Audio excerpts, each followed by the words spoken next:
talked about the African being a very pleasant person, a very ignorant person, a very welcoming person. You go visit, they are curious and happy to receive you. And you know why we are like that? Because we have been the land of plenty. We understood when you have guests, you karibuni, come in. You know, who are these strangers? You're welcome to a meal. Some cultures even said, you're welcome to my wine. No, it's true. We were the land of the sun. We were the land where everything grew. We lacked nothing. We had happiness. We had culture. We had education. We had belief in even a greater being. We were happy. We were not about survival. We were about existence and coexistence. And they said, we have found ignorant people who we can prey on. So they carved our continent. And what did they do when they carved our continent? They instituted something that we must never, ever lose from our minds. Depending on where, because I can tell you even when they came here, they loved the weather in Kenya, but couldn't stand it in Nigeria. To them, that was mosquito infested. It was too humid. They could not live.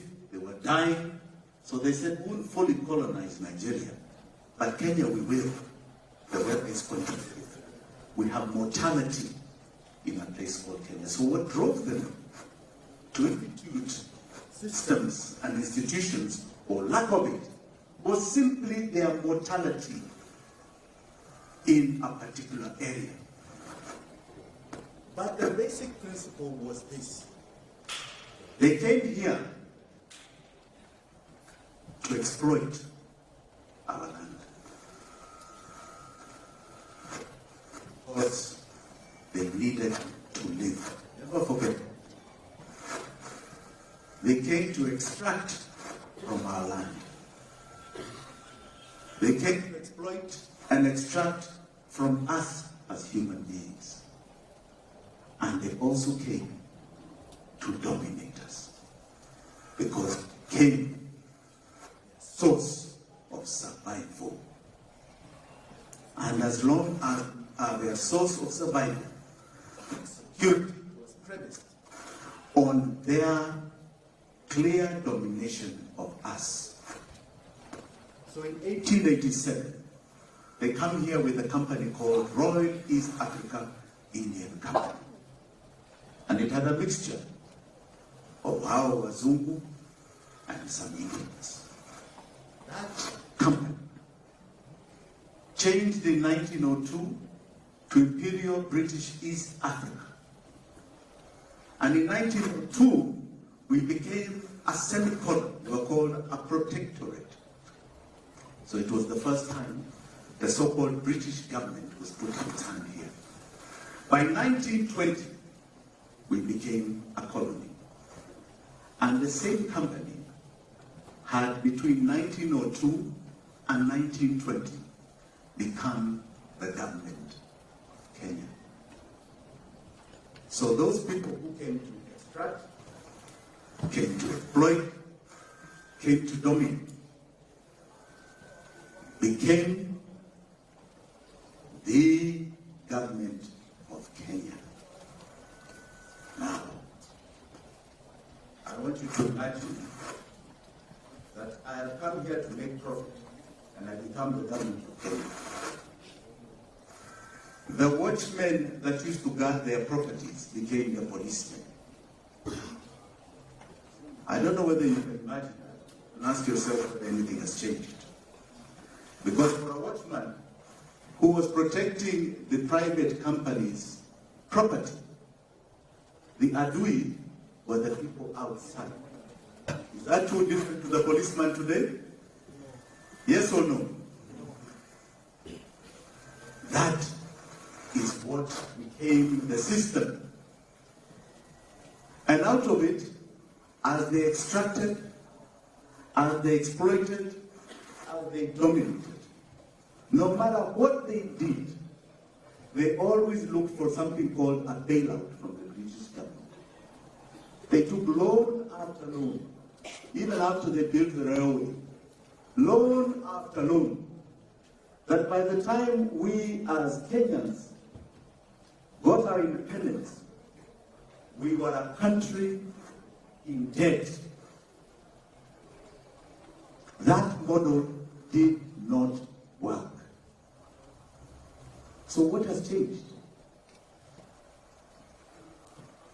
We are still a government that is extracting, that is exploiting, and that seeks to dominate each and every one of us every day. So since independence, because we thought somewhere along the way, when we removed the Mzungu, our own African will come and change the model. But we inherited the same system. The same system that the Mzungu had implanted as a private enterprise to extract, to exploit, and to dominate. Then we thought, maybe we need greater political freedoms. We need greater political rights. And we chose the path of changing the constitution. We chose the path of introducing multi-partyism. That is political rights. And we fought very hard. These halls of the university were battlegrounds in our search for political rights. Nairobi had become a killing field under the Moi era for those political rights. And we got them, climaxed in 2010, with a constitution that has a rights charter unmatched anywhere in the world. So we have political rights. But are you richer? Are you richer? I'm asking you guys questions. No. Are you feeling richer? No. Are you feeling you have anything in your pockets? Do you have disposable income? We're now 60 years plus after independence. And what is it that is not empowering us economically? It is this system. Because all it's doing from you is extracting from you. All it's doing from you is exploiting you. And when you question it, they send the police to deal with you. Even though your rights, political rights, say they cannot.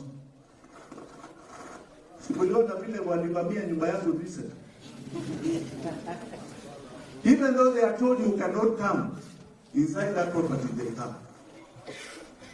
Even though they are told you cannot arrest him, they arrest. Even though that is an infringement of our political rights guaranteed in the Constitution. And if they can do it to me, I can assure you, each and every one of you are mincemeat to that system. So, what is wrong? I'll tell you what's wrong. You are in a system that has planned your poverty.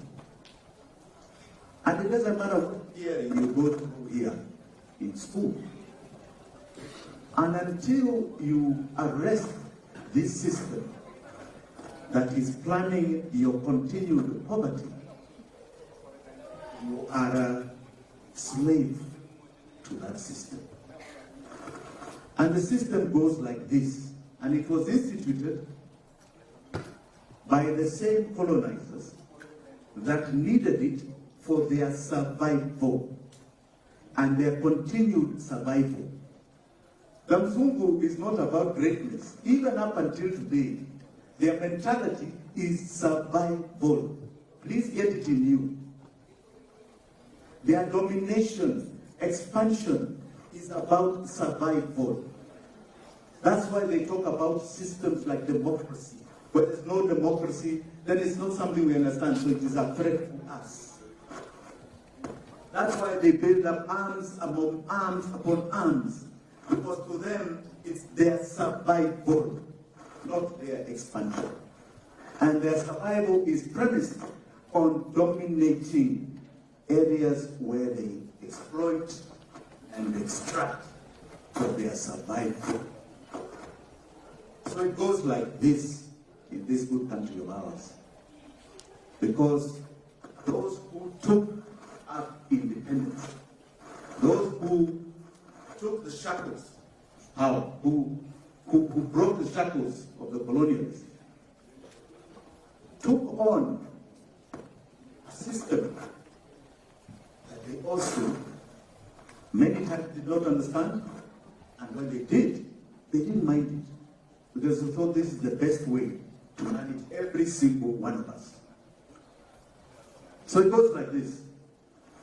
60% must remain below the poverty line. All you're looking for is food. If you get a meal per day, you are supposed to be a happy Kenyan. 30% are assigned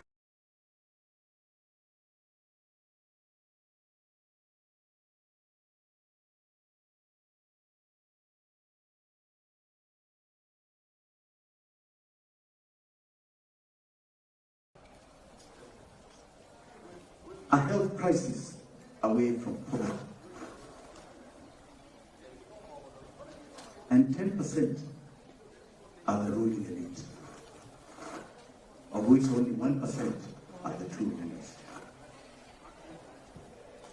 If you understand that and accept, because all you need to do is look at numbers. If you accept that and take my theory, then you can divide yourselves here and know that out of the cream that is here before me, only 1% will rise to the top. 60% of you will struggle. Now, if you want to doubt me, let's look at some numbers even on education. So 10.5 million kids go to primary school. About 3.9, call it 4 million, go to high school. So 6 million fall by the wayside. And how many are privileged to come to these corridors? Give me a number. Who knows? Do you know? Does anybody know? Yes? 270 last academic year. 270. Give him a big clap.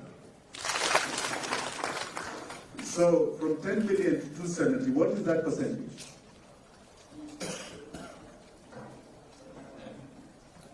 What is that percentage? 2%? 2 point something percent?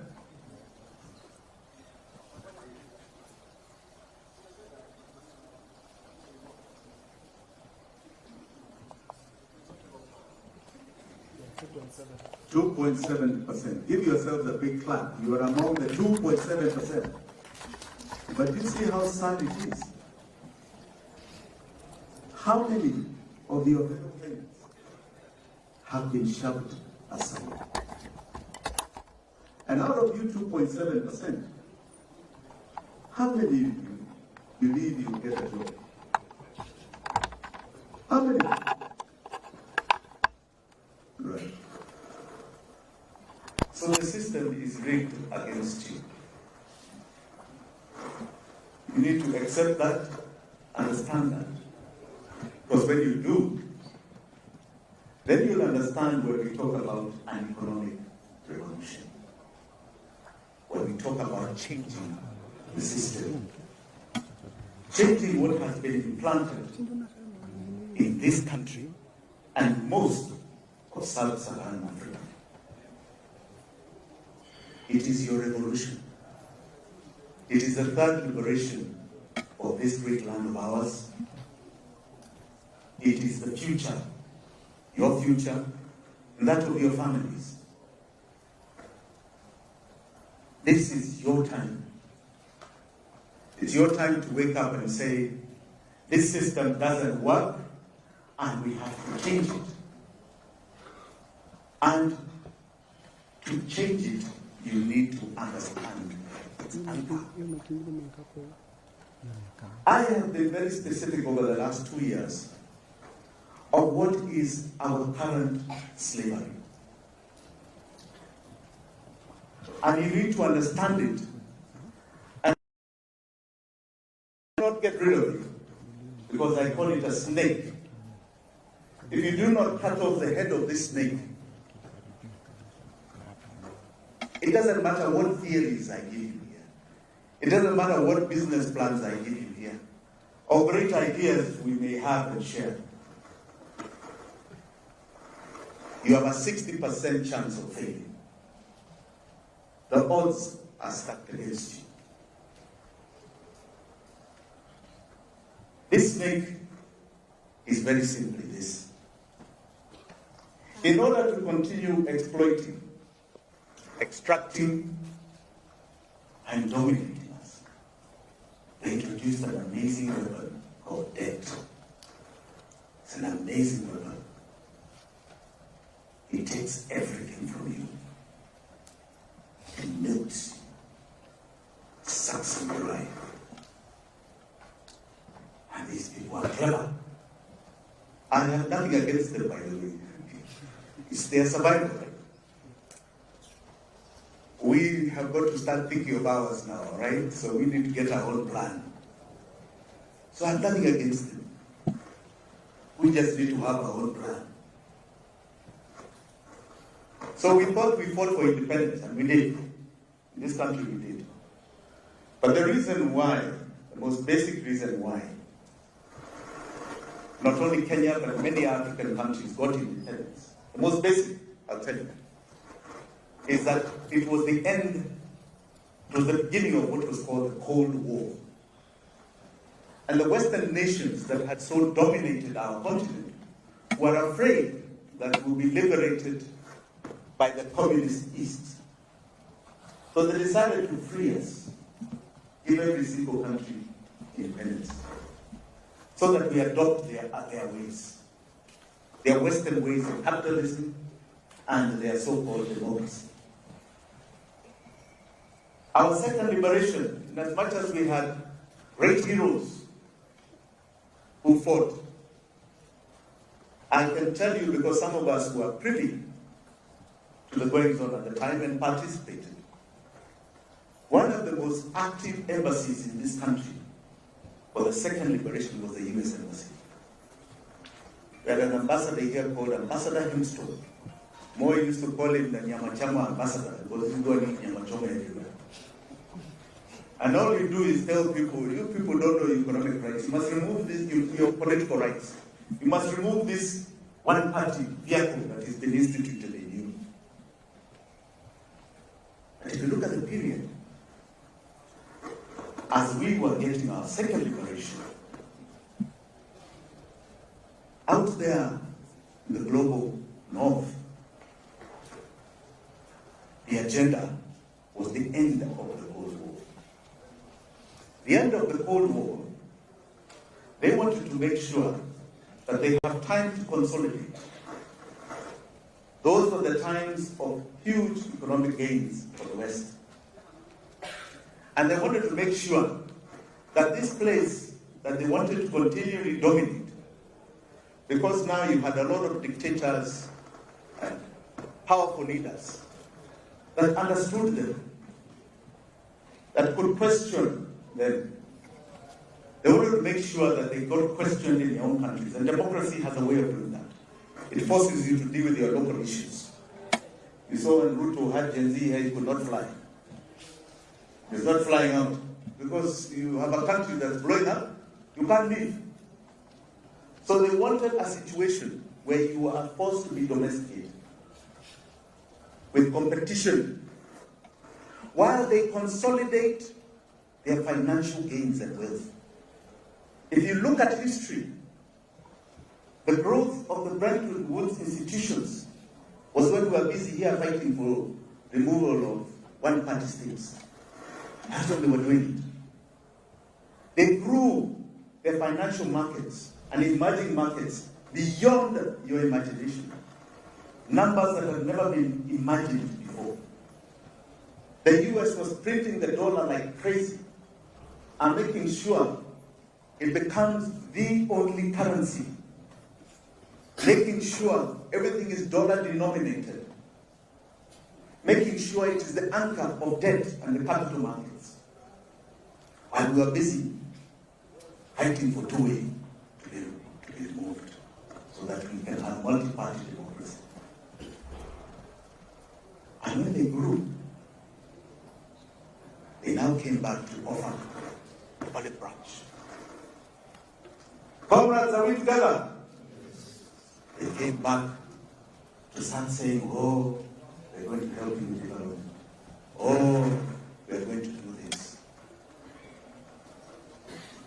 So us, who were busy trying to come out of our agrarian revolution, had misunderstood their intentions. As we were busy solidifying our independence and our second liberation, they were making sure they had policies, like the Common Agricultural Policy, starting in 1957, that went on into the 70s, both Europe and America, where food, which was plenty here, and don't follow the yardage that they came with cash crops, so we were not growing our food for existence. It's not completely accurate. Those are scapegoating manenos. We were still selling food to them. They were short of food. But they could not depend on us. They were afraid. So they created a policy that subsidized their farmer, and it still goes up until today. And took away our competitive edge to sell food. So we are still busy in the agrarian revolution. We can't even feed ourselves now. It's cheaper to bring from them. And they are subsidized. The European farmer, the American farmer is subsidized. You try and do that here. You have kelele beyond your imagination. And just as we were trying to find our way into industry, they come back and tell us now the world is now liberalized. You must remove the tariff barriers to competitive industry, because they had become very strong. We used to have a company here, I like to use it as an example, called JK Industries. A man called Kalinga from Machakos. He had a huge issue making telephones. Those days, if you didn't have your mobile phones, you had those phones you do like this on the wall. And you had these call boxes. And he had gone into that business and was doing very well. They were crushed by liberalization. They made sure that the so-called sub-policies that came in the 80s would open up our markets, remove any tariff barriers to our growth, remove subsidies, and sink us into further poverty. And just as we were finding our feet, they come back with debt. And more consumed it, because they didn't know how to grow an economy. And this was the beginning of the next phase. So Moi leaves the country in 2002, just to cut the story short.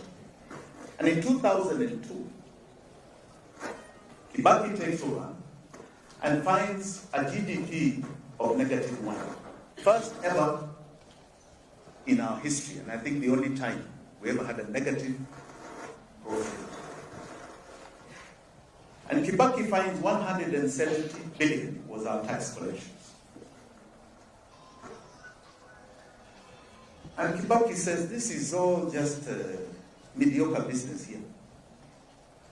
He tells IMF, I don't want your money. I don't need it. Get out of the office. Get out of the treasury. Tells World Bank, go away. I don't need you. He tells the domestic banks, I don't need your money. Don't try and give me theories of money supply here. I don't need you. Go and look for 190 to loan that money. Interest rates came down to 3%. Can you imagine that? So Mamba Boga will take 1 million shillings and pay 30,000 shillings interest there. How many of you can do that? And take note, it was without security. And in 10 years, Mwai Kibaki grew tax revenue from 170 billion to 1 trillion. Give that man a try.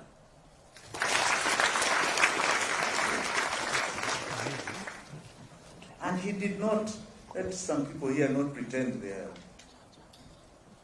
they are following Mwai Kibaki by increasing your taxes. Mwai Kibaki did not increase anybody's taxes. He did not come back with punitive finance laws and bills.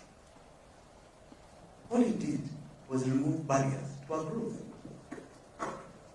so that more people were earning an income. That's all. We had one TV and radio station. He said, what is that nonsense? Open it up. And it was opened up. And marketers could market a product in vernacular. Radio stations were earning incomes that they had never seen. The mobile phone grew under Mwai Kibaki. He had next to nothing. He found, I think under Moi, because Moi had rescheduled his debt in the Paris Club conferences of 1995. He rescheduled his debt. Just under 30% of the tax revenue was going to debt. Mwai Kibaki, by the time he left, 18% was going to debt. And his intention was to bring it down to 13%. So he had a lot of revenue for government to function and to be the stimulus and catalyst to our economic emancipation. Any money he took or borrowed was very soft money. The Chinese came in a big way at the time, and I can tell you it was very soft money. Some of us were big procurers of that Chinese money. It was very soft. 22 to 32-year money. 2 or 3% interest rates. A lot of it was even written off. Soft. So, here's the people. The government is down here. Development is here. And local money is here. He told people, pay your tax. Domestic money, I don't need it from your banks. Give it to the people. When they grow, they shall give me tax revenue. And with that tax revenue, I shall foster development. I shall do things like infrastructure, pickup road, southern bypass, all those things. I shall do it. I shall open up highway, roads, water, electricity, whatever the people need in a large scale. But please, give them the money. I will take it from their taxes. Then we get my friend. I say he's my friend because he was my schoolmate from primary school. Uhuru Muigai Kenyatta and William Samoei Ruto. And they decided there are too many people in the 60% who are coming out to that 60%. We are becoming the 30%. Kuna watu wengi ambao wako na hela and they don't listen to people. They are too comfortable in their houses. They are questioning things that we do. And this cannot be a way to manage them.